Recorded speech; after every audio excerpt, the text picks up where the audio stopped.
Welcome to the fifth lecture of accountancy class 11। आज हम लोग सिंगल एंट्री के बारे में जानेंगे, ठीक है ना। लास्ट वीडियो में डबल एंट्री देखे थे, आज सिंगल एंट्री के बारे में जानेंगे। तो सिंगल एंट्री का मीनिंग क्या है? Meaning of single entry system. Single entry system may be defined as a system in which accounting records are not kept strictly according to the double entry system of accounting। तो single entry system ऐसा एक system है जहां पे accounting record strictly double entry के हिसाब से नहीं रखा जाता है, ठीक है। ये हुआ डेफिनेशन। नेक्स्ट आता है फीचर्स। सिंगल एंट्री के फीचर्स क्या क्या है? नंबर 1 आता है रिकॉर्डिंग सिस्टम, ठीक है ना। रिकॉर्डिंग सिस्टम का मतलब क्या है? Under this system certain transactions are recorded fully. कुछ ट्रांजैक्शन पूरा रिकॉर्ड किया जाता है। Certain transactions are recorded partly and certain transactions are not recorded at all. तो कोई ट्रांजैक्शन ऐसे होते हैं जिसको पूरा रिकॉर्ड किया जाता है, कुछ ट्रांजैक्शंस ऐसे होते हैं जिनको पार्टली, और कुछ ट्रांजैक्शंस ऐसे होते हैं जिनको बिल्कुल भी रिकॉर्ड किया नहीं जाता है। देयरफॉर हम लोग बोल सकते हैं it is a mixture, this system is a mixture of double entry, single entry और नो एंट्री, ठीक है। ये हुआ रिकॉर्डिंग सिस्टम। सेकंड में आता है आपका accounts. Under this system generally personal accounts are kept but real and nominal accounts are ignored. तो इस सिस्टम के अनुसार पर्सनल अकाउंट्स का हिसाब रखा जाता है और रियल और नॉमिनल अकाउंट्स को इग्नोर किया जाता है। Third, accuracy. एक्यूरेसी का मतलब क्या है? Under this system the degree of incompleteness of records differs from one business to another. तो बिजनेस के हिसाब से जो है वो इनकम्प्लीटनेस का डिग्री आता है, ठीक है ना। जितना बड़ा बिजनेस उतना बड़ा इनकम्प्लीटनेस आता है, क्योंकि उतने बड़े ट्रांजैक्शंस या फिर उतने ज्यादा नंबर ऑफ ट्रांजैक्शंस होते हैं। तो depending on the nature and complexity of business जो है ये इनकम्प्लीटनेस ऑफ रिकॉर्ड्स आता है। तो ये एक्यूरेसी एक दूसरा फीचर हुआ, इसमें एक्यूरेसी का अभाव होता है। Fourth, preparation of trial balance. Under this system it is not possible to prepare trial balance and check the arithmetical accuracy of the books of accounts because it does not record all transactions in full। तो क्योंकि single entry में सारे transactions पूरे record किए नहीं जाते, या फिर कुछ ट्रांजैक्शंस ऐसे होते हैं जिनको रिकॉर्ड ही नहीं किया जाता, या कुछ ट्रांजैक्शंस ऐसे होते हैं जिनको आधा रिकॉर्ड किया जाता है। जैसे कि हम लोग ने देखा था it is a mixture of हम लोग देखे थे it is a mixture of double entry, single entry and no entry. तो जो सिंगल एंट्री के हिसाब से रिकॉर्ड किया जाता है या फिर नो एंट्री जिनका होता है, कोई भी एंट्री नहीं होता है, उनके लिए जो है अरिथमेटिकल एक्यूरेसी मालूम करना एकदम डिफिकल्ट है, क्योंकि यहाँ पे ट्रायल बैलेंस नहीं बनाया जा सकता, ठीक है। नेक्स्ट पॉइंट में क्या है? Preparation of profit and loss account. Under this method the profit और loss account can be found out but the details of expenses and incomes will not be available।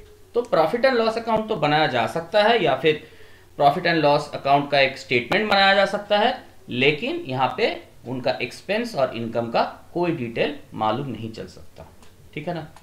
6th point, last point जो है हमारा features का, preparation of balance sheet. Under this method no balance sheet can be prepared in the absence of balances in the ledger. तो ledger balances के अभाव के कारण या फिर एब्सेंस के कारण यहाँ पे बैलेंस शीट नहीं बनाया जा सकता। However, a balance sheet like statement called statement of affairs can be prepared। तो बैलेंस शीट के जैसा एक स्टेटमेंट बनाया जा सकता है, जिसको हम लोग स्टेटमेंट ऑफ अफेयर्स बोलते हैं, वो बनाया जा सकता है, can be prepared, but most of the items of the statement are based on estimates.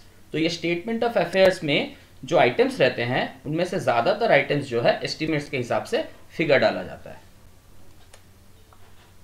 फिर आता है आपका सिंगल एंट्री यूज कौन करता है? Who are the users of single entry system? Mainly small businesses, small scale businesses which do not maintain a full set of accounting records using the double entry system.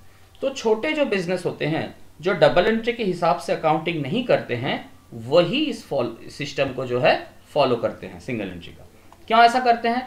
This is because the proprietors of the businesses are untrained in accounting, उनको accounting नहीं आता या फिर कम आता है, ठीक है ना। They assume that even without an elaborate accounting system they can exercise control over assets, expenses, revenues and liabilities.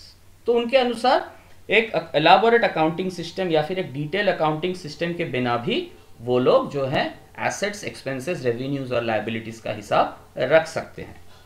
तो ये तो हुए in user small scale businesses. Next क्या आता है, एडवांटेजेस। सिंगल एंट्री के कुछ एडवांटेजेस भी हैं। पहला एडवांटेज ये है, this method is suitable for small businesses units where the proprietor can directly control the affairs of the business. तो अगर कोई छोटा बिजनेस जहां पे प्रोप्राइटर चाहता है कि बिजनेस का पूरा कंट्रोल, बिजनेस अफेयर्स का पूरा कंट्रोल उसी के हाथ में रहे, तो वहां पे सिंगल एंट्री एडवांटेजियस हो सकता है, ठीक है। नेक्स्ट आता है नंबर 2 में, a layman can keep account under this system. तो सिंगल एंट्री जो है वो कोई भी कर सकता है, ठीक है ना, एक लेमैन से भी ये बन जाएगा। तीसरा जो है, this method is inexpensive and simple. इसमें खर्चा कम आता है क्योंकि यहाँ पे क्वालिफाइड अकाउंटिंग रखने का दरकार नहीं पड़ता, कोई भी अनट्रेन्ड प्रोप्राइटर ये कर सकता है। तो ये जो है ये इनएक्सपेंसिव और सिंपल तरीका है क्योंकि ये लेमैन भी कर सकता है।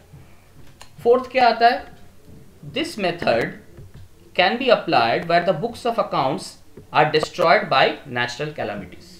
तो कहीं पे अगर नेचुरल कैलामिटीज के कारण बुक्स ऑफ अकाउंट्स डिस्ट्रॉय हो गया है तो अर्जेंसी में इस मेथड को अप्लाई किया जा सकता है, ठीक है।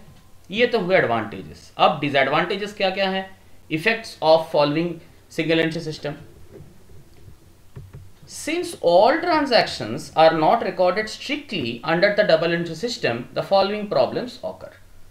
तो सारे के सारे ट्रांजैक्शंस डबल एंट्री फॉलो करके नहीं किया जाता है, इसीलिए ये प्रॉब्लम हो सकते हैं। क्या क्या प्रॉब्लम हो सकते हैं, पहला है ट्रायल बैलेंस का problem. It is not possible to prepare trial balance and check the arithmetical accuracy of books of accounts. तो ट्रायल बैलेंस से हम लोग को अरिथमेटिकल एक्यूरेसी का मालूम चलता है, डेबिट का वैल्यू इक्वल्स टू क्रेडिट का वैल्यू है कि नहीं ये मालूम चलता है, लेकिन सिंगल एंट्री में ट्रायल बैलेंस नहीं बनाया जा सकता है। इसका रीजन मैंने आपको थोड़ी देर पहले बताया था। नंबर 2, द प्रॉफिट और loss account and balance sheet can not be prepared. तो एक proper profit and loss account या फिर बैलेंस शीट नहीं बनाया जा सकता क्योंकि एक्सपेंसेस का कोई डिटेल होता ही नहीं है। Number 3, the personal transactions of the proprietor may get mixed up with the business transactions। तो प्रोप्राइटर का जो पर्सनल ट्रांजैक्शंस है वो बिजनेस ट्रांजैक्शंस के साथ मिक्स हो जा सकता है या फिर होता ही है। 5th point, there is no complete record of assets owned और ऑफ देयर डेप्रिसिएशन। तो कितना एसेट्स बिजनेस के पास है या फिर कितना उसका डेप्रिसिएशन है, इसका भी कोई कंप्लीट रिकॉर्ड नहीं होता है सिंगल एंट्री के अनुसार। लास्ट जो है 6th point, this system invites frauds and misappropriations. क्योंकि पूरा का पूरा रिकॉर्ड नहीं होता है इसीलिए फ्रॉड्स और मिसअप्रोप्रिएशंस के चांसेस बढ़ जाते हैं, ठीक है। ये हुआ सिंगल एंट्री का लेक्चर। पिछले वीडियो में मैंने आपको डबल एंट्री के बारे में बताया था, दोनों बेसिस ऑफ अकाउंट्स कंप्लीट हो गया, ठीक है। Okay, happy learning, see you in the next lecture, thank you.